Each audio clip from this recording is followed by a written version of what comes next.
You were told to be kind, to be patient, to wait your turn. You were taught that power comes to those who earn it the right way through charm, effort, and goodness. But here's the truth. No one told you power doesn't reward the polite. It respects the calculated.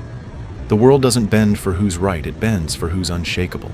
And if you've ever walked into a room and felt invisible, if you've ever spoken the truth and watched louder people get credit, if you've ever poured energy into others only to be drained, in return, this isn't just a video. This is a reckoning. Because Machiavelli didn't write for the hopeful. He wrote for the haunted, the ones who've tasted betrayal, the ones who've been too generous, too forgiving, too exposed. He didn't teach productivity, he taught transformation. And in a world that praises noise, you're about to master the art of silent domination. This isn't about becoming aggressive. It's about becoming unignorable. You won't yell, you won't chase. You will walk in and the room will recalibrate. Because the habits you're about to learn aren't tips. They're tools of psychological architecture. They don't just change how others treat you, they reshape who you are under fire. This is not motivation, it's weaponization. And once these habits are installed, you won't have to demand power, you will become the kind of presence that commands it without speaking. So, if you're ready to stop bleeding energy into people who don't deserve it, if you're done being polite in rooms that need dominance, and if you're ready to build something so unshakable they fear your silence more than your scream, we begin now, quietly, ruthlessly, permanently.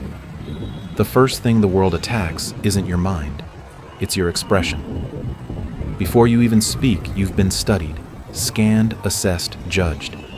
And if you think you're being evaluated based on your words, you're already losing. Because in the realm of power, your face is the first battlefield, and most people have already surrendered. Machiavelli warned us those who show too much give away everything. The twitch of an eyebrow, the flicker of surprise, the nervous smile after a bold statement. Each micro-expression is a confession, and the problem you don't even know you're leaking. But your enemies do. Because the moment they can read your face, they start bending your reality, making you second-guess, over-explain, hesitate. You become predictable, and what's predictable can be controlled. So here is the first transformation: emotional neutrality, not apathy, but command. You must train your face to become unreadable. No fidgeting, no wide eyes, no tight smiles that beg for approval. When you're insulted, your eyes don't flinch. When you're praised, your mouth doesn't soften. When chaos hits your face, remains still, not dead, but deliberate. You are a mask with purpose. Because the world doesn't fear anger. It fears silence. It fears the unknown. And when your expression becomes a locked vault, others project their deepest anxieties onto you. They start asking questions they don't want answers to. What is he thinking? Why isn't she reacting? Did I go too far? Suddenly, you control the tempo.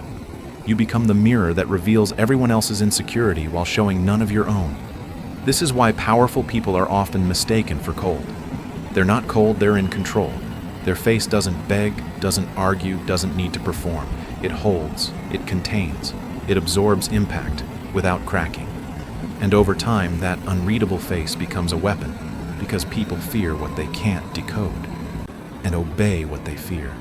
Your face is your first line of defense. Seal it. Own it. Let it haunt them. The average man asks, how hard must I work to succeed?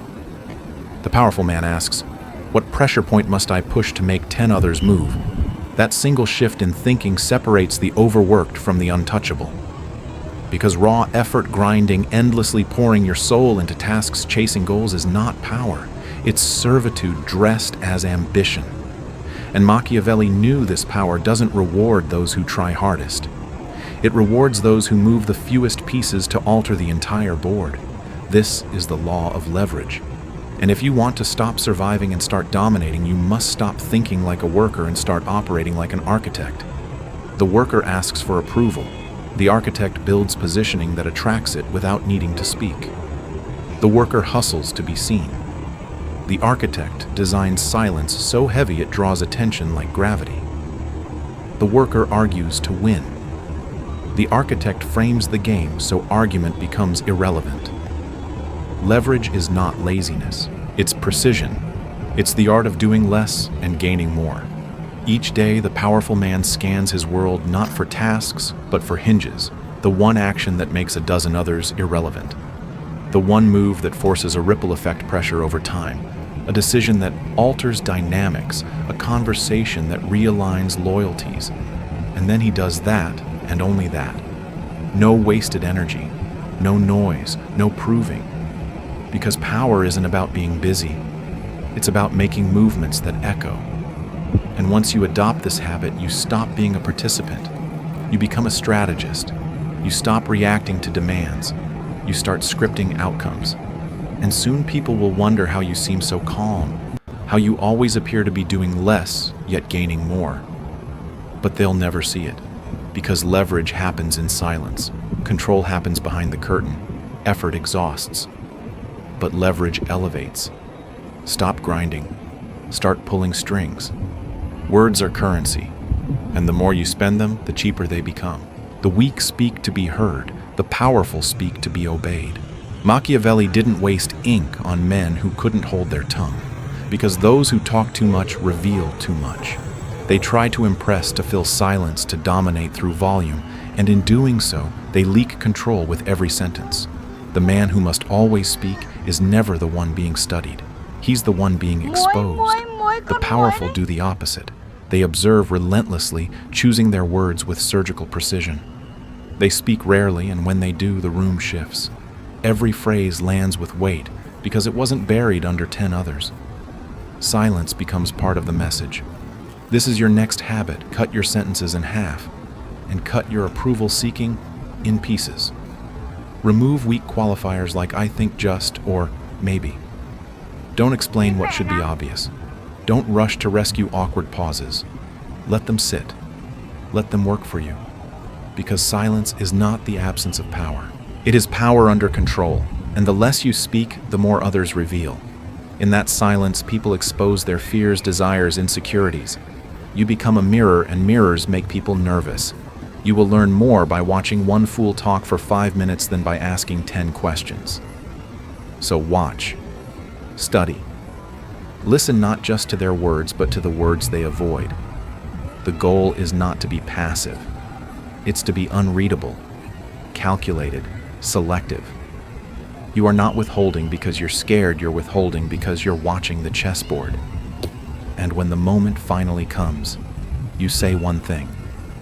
That ends the entire conversation. The quietest man in the room is never forgotten. Because silence builds mystery. Mystery breeds authority.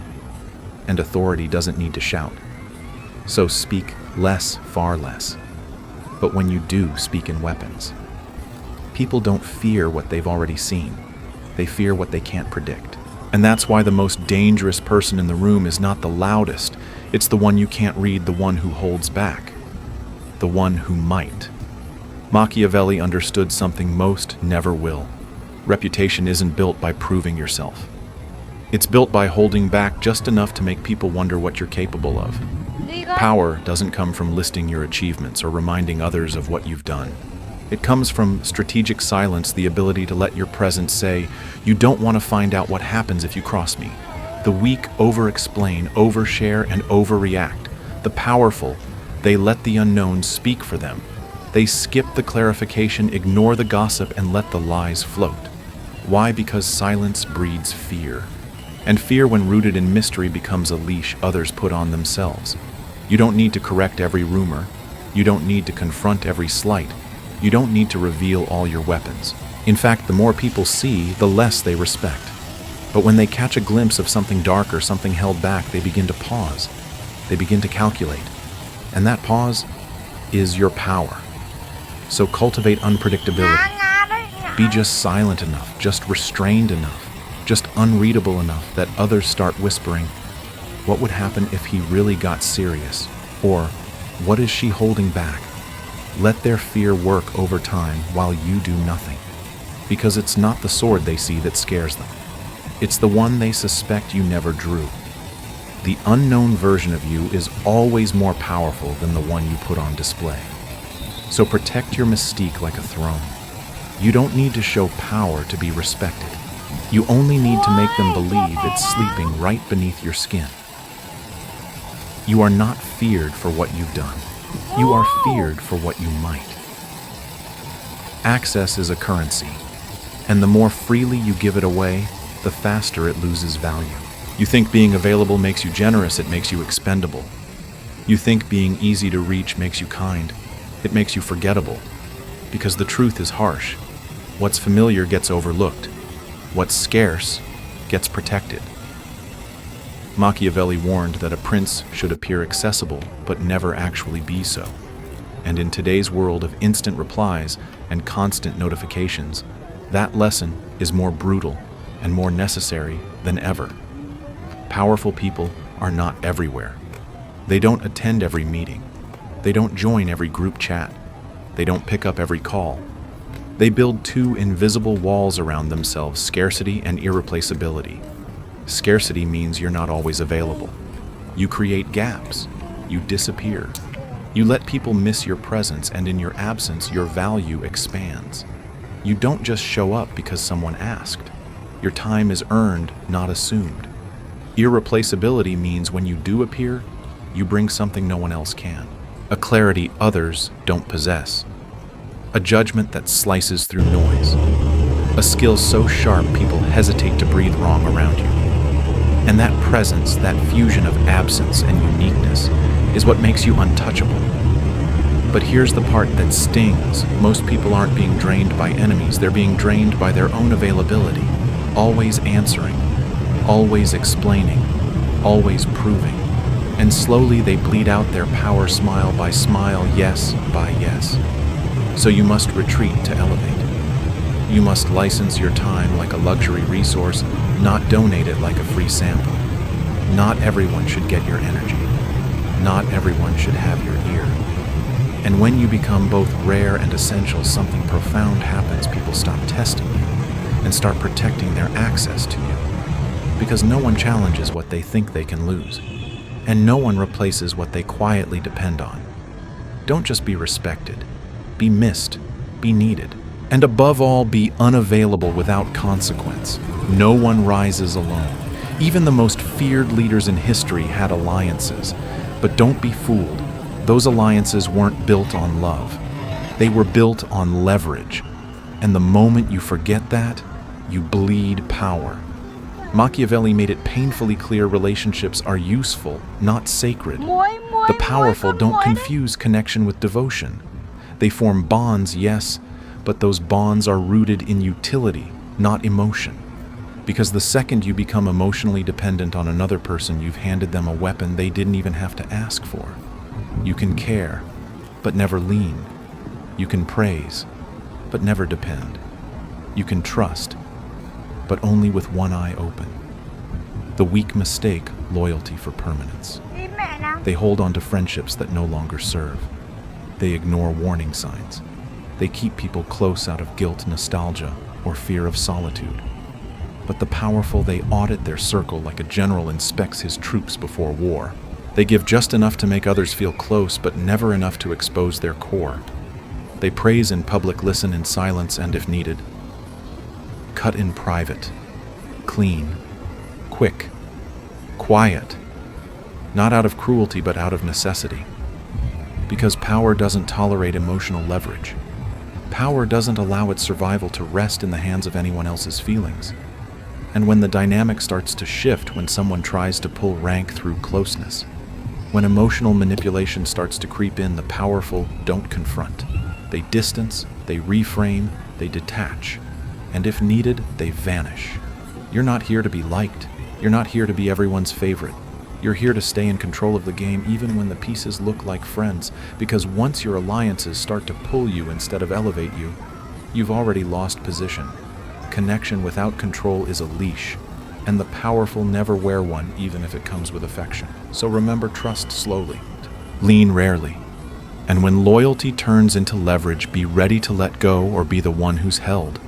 Loyalty feels safe until it isn't, because betrayal doesn't knock. It whispers, it shifts tone, it delays replies. It forms new alliances in silence, and by the time it announces itself, it's already too late. Machiavelli never romanticized trust. He understood human nature as it is not as we wish it to be, and what he taught was chillingly clear: people are loyal only until they aren't. Not because they're evil, but because they're opportunistic. Their circumstances change, their ambitions evolve, and what once bonded you now competes with you. That's why the powerful never rely on words like forever or unbreakable. They don't take loyalty as a guarantee. They take it as a temporary alignment, one that must be constantly tested, measured, and, if necessary, dismantled. You must become someone who notices the fracture before it breaks. The slight change in eye contact, the hesitation before a compliment, the energy that feels off. You don't accuse, you don't overreact. You observe, you log it. You begin preparing the exit plan quietly, emotionally, and tactically. This isn't paranoia.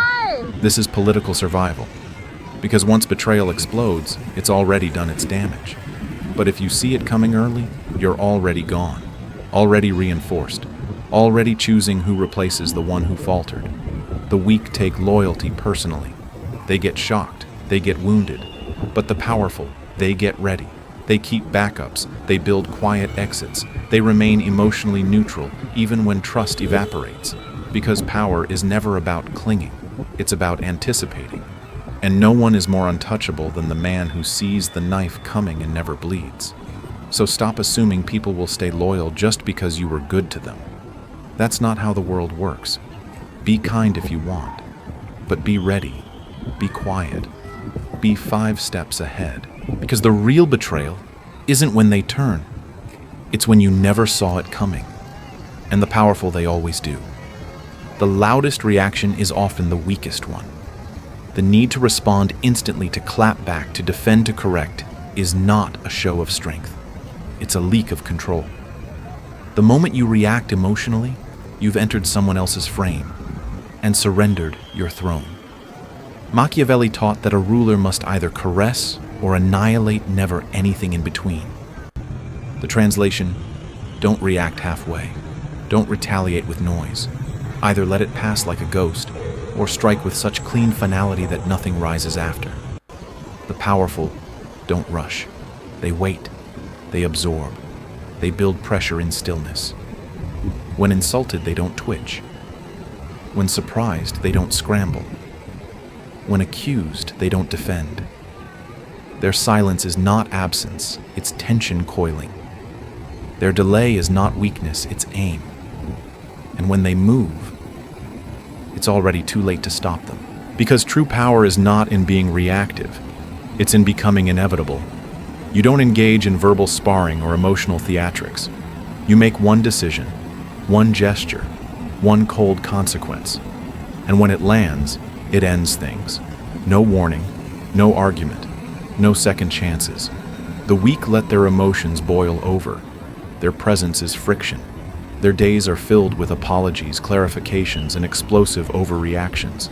And they wonder why they lose ground every time they try to take a stand. But the powerful, they speak in aftermaths. They let others spin out, burn energy, make noise while they sharpen the blade in silence. Their calm is terrifying because no one knows what's coming or when. All they know is this: when it comes, it doesn't miss. So retrain your instincts. Don't chase resolution. Wait for the perfect moment to redefine it. Don't give them the drama they expect.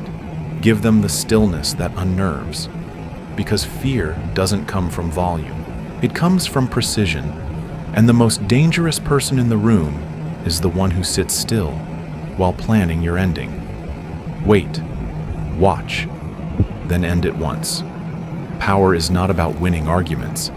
It's about deciding what the argument even means.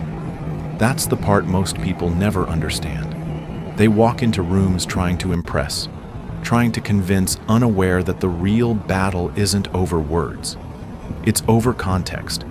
Because whoever defines the frame defines the truth. And once you control the frame, you don't need to win. You've already decided the rules. Machiavelli understood this long before boardrooms and debates. The prince who controls perception doesn't have to shout, he simply steers the narrative. He doesn't resist a trap. He redirects it. He doesn't answer accusations. He redefines the accusation itself. That's not the real issue, he says, and suddenly the room forgets what it was mad about. This is the power of framing, and the most lethal version of it is done in silence. The powerful use their presence to rearrange the room without saying a word. Their eye contact is steady, never rushed. Their movements are slower than the noise around them. Their silence feels like a dare. They communicate dominance through rhythm tension and timing, not through volume. And when they do speak, it's never defensive, never emotional. It's architectural. Let's not waste time assigning blame. Let's solve the real problem. It's not about who's right. It's about what works. These aren't lines. They're blueprints, and once spoken, everyone else climbs them without even realizing it. You don't speak to be heard. You speak to build frames others live inside. Because when you master this habit, you stop reacting to the world, you begin shaping it. So train your body to project calm under tension. Train your voice to slow the pulse of chaos. Train your presence to say, I define this room now. Because once you control the frame, even in silence, you control everything that happens inside it. The most dangerous moves are the ones no one sees coming. And the most powerful hands are the ones that never touch the scene, but still move every piece on the board. Machiavelli wrote that public praise is a political tool, not a personal confession. The weak reward to express affection, the powerful reward to shape behavior. Every visible gesture, every compliment, every nod, every public gift is a calculated move in a larger game of perception. Because what people see builds loyalty, but what they don't see, that's where the real control lies. The powerful don't hold strategy meetings in daylight. They whisper. They move in silence. They strike without announcements. They form alliances behind closed doors. They cut ties without spectacle. Their power doesn't need theatrics because the aftermath always speaks louder than the action. But when it's time to reward, it's intentional, it's seen, and it's remembered. They promote the loyal in public. They highlight someone's value in front of a crowd. Why not? Because they're sentimental, but because public approval creates gravity. It makes others crave proximity. It builds a myth he takes care of his people. But don't confuse this with transparency. The powerful never expose their full hand. Their moves are coded, masked, layered. What the world sees is the surface. What drives it is buried deep below. And that's what makes them untouchable. They're not chasing attention. They're designing it. They're not trying to appear generous. They're using generosity as a tool. Because when you reward strategically, people start to adjust their behavior without being told. They seek your favor. They protect your image. They fear your silence. This is how you build a kingdom, not through declarations, but through calculated visibility. What they see, they respect. What they don't see, they fear. So never confuse exposure with power. Let your hand stay hidden while your influence becomes impossible to ignore. You don't just lead. You shape the atmosphere. You don't just rule. You haunt. The weak reinvent themselves for attention. The powerful evolve in silence. Most people reach a level of progress and then stall, addicted to applause, addicted to the feeling of arrival. They celebrate milestones, announce their growth, and bask in approval. But Machiavelli would have called it what it is, vanity disguised as development. Because transformation isn't what you post, it's what you bury. Powerful people don't update the world, they update themselves. Ruthlessly, privately, repeatedly. They notice the flaw before others see it. They eliminate the weakness before it becomes visible. They sharpen the blade of their character behind closed doors, not to perform, but to prepare. And when the new version of them enters the room, no warning, no grand reveal, just a shift in posture, a colder gaze, a silence that cuts deeper than words. And no one saw it coming because it happened while the world was watching something else. This is the quiet violence of real power. You don't fix yourself for the applause. You erase what's outdated, outgrown, or undisciplined because the next version of you demands it. You don't wait for January 1st. You don't wait for heartbreak. You don't wait for crisis. You change in the shadows like a weapon being forged, like winter arriving without fanfare. You don't warn people. You outgrow them. Because the goal isn't to show growth. It's to become unrecognizable, to walk into a room and make the old version of you uncomfortable. That's the standard. That's the threat. The people around you will think they know you until they don't. And that confusion, that awe, that fear, that's what makes your evolution untouchable. So kill the old self quietly, burn the blueprint no one saw, no one, and walk out as something leaner, sharper, colder. Don't just change, replace. And don't explain it to anyone. Let the results speak like thunder, and let the silence say you'll never catch me again. True power isn't what you display. It's what you default to under pressure. Anyone can act composed when life is calm. Anyone can fake strength when they're winning. But the second tension spikes when betrayal lands, when chaos erupts. The truth leaks out. Your power was never built. It was performed. Machiavelli knew a prince must prepare for war in times of peace, because once the storm hits, it's too late to train. And most people, they wait until they're disrespected to set boundaries, until they're tested to find their strength. By then, it's already over. You don't become powerful by reacting. You become powerful by scripting your reflexes before you ever need them. That means building responses not from emotion but from design. When someone crosses the line, you don't explain. You say, "That's not acceptable."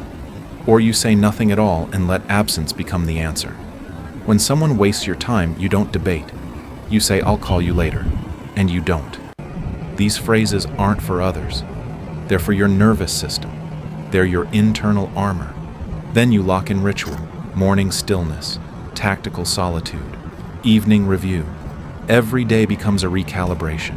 No noise, no clutter, just control, just sharpening. And if you want to rise above the average, forever rehearse pressure. Every day lean into friction. Take the cold shower. Hold the awkward silence. Speak the uncomfortable truth without apology. These small controlled burns make you fireproof. This is how instinct is forged. Not in theory and practice, not in fantasy and tension. Because when that test finally comes, when someone challenges you, when power's on the line, you won't have to act powerful. You'll be it, automatically. The world will flinch waiting for your reaction. But your system already knows what to do. Cold, clear, unapologetic.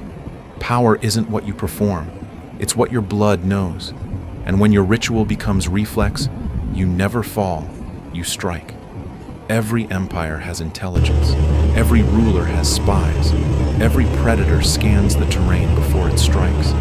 So why is it that most people walk through life unobserved? Including by themselves, Machiavelli didn't just advise rulers to monitor their enemies. He implied something more ruthless. You must monitor yourself with the same suspicion you reserve for traitors. Because weakness doesn't always come from outside. Most of the time, it's internal, subtle, quiet, and self-sabotaging. This is where the powerful separate themselves. They maintain a war room, not in their palace, but in their mind. A private space of daily audit, constant self-surveillance, and strategic reflection. No emotion, no excuses. Just sharp clarity. Ask yourself every night, where did I tolerate weakness today? Who shifted my tone? Who pulled me into their frame? Did I speak when I should have stayed silent? Did I act out of ego, out of insecurity, out of fear? Then go deeper. What patterns are repeating? What conversations always drain me? What faces always make me soft? What moments do I keep reliving without action? You don't ask to punish yourself. You ask to correct, to sharpen, to reframe. Because what you don't track becomes what erodes you silently. Then expand your lens. Audit your circle. Who reinforces your discipline and who feeds your distractions? Who respects your boundaries and who tests them because they think they can? If someone undermines your clarity, they don't belong in your world, no matter how long they've been there. And finally, audit your image. Not what you think you are, but what others whisper when you're gone.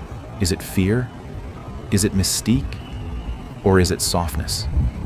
You didn't notice leaking, because the powerful don't just evolve, they measure their edge daily. They sharpen their presence like a blade. They become their own intelligence agency. And if you want to lead, to dominate, to last, your mind must become your most dangerous room. Study your own behavior like a spy. Refine it like a weapon, and let no pattern survive that makes you predictable. The enemy doesn't destroy you. What you ignore does. Your calendar is not a tool. It's a battlefield. Every request to meet every message, to just check in every last-minute favor, is an invasion. And if you don't defend your time, you're not being kind. You're being conquered. Machiavelli warned that a wise prince must learn how not to be good, especially when it comes to generosity. In the modern world, that means one thing: you must stop giving your time away like loose change. Because every yes you offer without calculation is a knife in your discipline. And no empire survives death by 1,000 distractions. The powerful treat time like royalty treats territory. It's not accessed, it's licensed. It's not requested, it's earned. Every minute is a trade, not a gift. Every meeting has a cost. Every reply is an investment, not a reaction. You don't ask, does this person need me? You ask, does this align with the mission? And if the answer is no, they can wait, or they can disappear. This isn't about being cold, it's about being in command. Because the people who protect their time with precision, with structure, with unapologetic clarity, are the ones who build legacies. The rest just burn out while answering everyone else's emails. So restructure your life like a fortress. Leave no window open for obligation to crawl through. Block off sacred time each day for intensity. No phone, no input, no negotiation. Make others feel lucky just to get 10 minutes with you. Because when time becomes scarce, your presence becomes sacred. And in a world addicted to access, the rarest resource isn't information. It's availability with intention. Remember, the more they can reach you, the less they respect you. So seal your gates. Raise the drawbridge. Let time serve you, not drain you. Because the man who controls his hours controls everything that can happen within them. You're not just protecting your schedule. You're protecting your power. You've been told to control your emotions. But control is not suppression. Real control is not pretending you don't feel, it's feeling everything. And doing only what serves your power. Weak people collapse into their emotions. They react to shame with over-explaining. They react to anger with outbursts. They react to guilt by self-sabotaging. And in doing so, they surrender the throne of their mind to storms they never tried to understand. But the powerful do something different. They don't erase emotion, they observe it from distance, as if watching fire from behind glass. They let the anger rise but don't speak. They feel the sting of betrayal but don't react. They let shame whisper but don't flinch. And only when the timing is precise, when the action is calculated and beneficial, do they move. This isn't numbness. This is tactical separation. The ability to be emotionally local but politically distant. It's what Machiavelli implied in every lesson: the ruler does not belong to emotion, he owns it. He doesn't cry war when offended. He studies the battlefield, chooses the pressure point, and strikes when the opponent feels safe. This is your discipline: to feel deeply, but act selectively. When someone insults you, you feel it, but say nothing. When someone crosses a line, you don't respond to satisfy pride, you respond when it produces consequences. You let others burn in their impulses, while you refine yours into fuel. Because emotion isn't weakness. Unprocessed emotion is, but weaponized emotion. That's pure voltage. So let them think you're cold. Let them misread your stillness. Let them provoke you and see no reaction until one day they realize the consequence didn't come when they crossed you. It came when you didn't flinch. This is not about being robotic. It's about being unshakable. You don't perform emotional control. You are it. And in a world of reactors and apologies, you become the one who decides what matters. The most powerful force in any room isn't your voice. It's the story they tell themselves before you even arrive. Machiavelli knew a well-crafted reputation does more than protect you. It multiplies your power without effort. Because when fear, respect, and mystique precede you, you don't need to act dangerous. You become assumed dangerous. Your reputation enters. First clears the room, sets the rules, and you simply walk in. But here's the mistake the weak make: they chase image. They perform. They overexpose themselves in search of validation. In trying to be seen, they become predictable. In trying to be understood, they lose their edge. The powerful take the opposite route. They build a reputation like armor, not for attention, but for deterrence. They don't clarify who they are. They let silence build the myth. They don't repeat boundaries. They enforce once, and the echo does the rest. Let people say, "He doesn't tolerate that. She went cold after one warning." You only get one shot with that guy, don't waste it. Let every consequence be clean. Let every decision be final. Let every disappearance be absolute. You don't need to repeat yourself when your past behavior leaves permanent fingerprints on memory. When you walk away, once walk like the door won't reopen, because eventually your name becomes a filter. People edit themselves before speaking to you. They hesitate before crossing lines. Not because you threatened them, but because they remember what happened to the last person who did. You're no longer asking for space. You are space. Your silence enforces it. Your absence punishes it. And once your reputation does the talking, you no longer need to raise your voice, because people are already listening to the story that fear and awe wrote in your place. Build that myth. Let it haunt. Let it echo. And one day, you won't need to lift a finger to be respected. You'll simply be the one they dare not misunderstand. The most dangerous transformation is the one no one sees until it's too late to stop it. Weak people document their growth. They post their milestones. They announce their new era like a movie trailer. And in doing so, they give the world time to catch up, to mimic, to prepare. But the powerful, they evolve without warning, without noise, without permission. Machiavelli would have called it strategic invisibility, the ability to outgrow the image others still hold of you and never correct them. Let them think you're the same. Let them operate on outdated data. And while they speak your name in the past tense, you're building the version that will render their assumptions obsolete. You don't owe the world a progress report. You owe it nothing but results. Let them wonder why the energy shifted, why the softness vanished, why your presence now commands tension where it once invited comfort. Don't post about your healing. Heal. Don't tell them you've leveled up. Just start making decisions their version of you never would. Because the most powerful shifts don't get announced. They get felt. They walk into a room and bend the atmosphere. They change the rhythm of a conversation. They make people pause mid-sentence, unsure what version of you they're dealing with. This is the principle: evolve in silence, reveal through impact. When the results show, let them be undeniable. Let your clarity cut. Let your coldness be earned.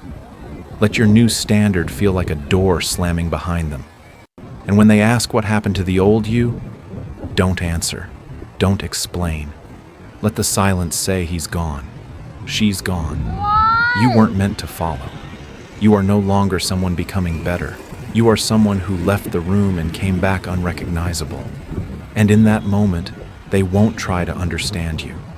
They'll simply fall in line or vanish in your shadow. Don't evolve loudly. Evolve completely, and leave no trail behind. At its core, this philosophy teaches one thing: power is not something you feel, it's something you build. It's not about being loud, aggressive, or feared by force. It's about creating systems inside yourself so refined, so disciplined that you never need to raise your voice to be respected. You become respected because your boundaries are clear. Your time is protected. Your emotions are observed, not obeyed. And most importantly, your evolution is so silent that no one ever sees it coming, until they realize they're no longer in your league. In a world obsessed with exposure, performance, and constant noise, this is your counter strategy. Reclaim your time, filter your circle, audit your impulses, and learn to sit with your silence long enough that it begins speaking for you. When others rush to prove themselves, you wait. When others overreact, you calculate. And when others explain, you enforce. Start small. One phrase, one boundary, one ritual. Let those habits become armor. Let them become your rhythm. And soon you'll stop asking for power, you'll simply radiate it. Remember, you don't have to be perfect. You have to be precise. Power isn't an emotion. It's a structure. Build it. If this hit something inside you, if it made you rethink how you move, how you lead, and how you evolve, then don't keep it to yourself. Like, subscribe.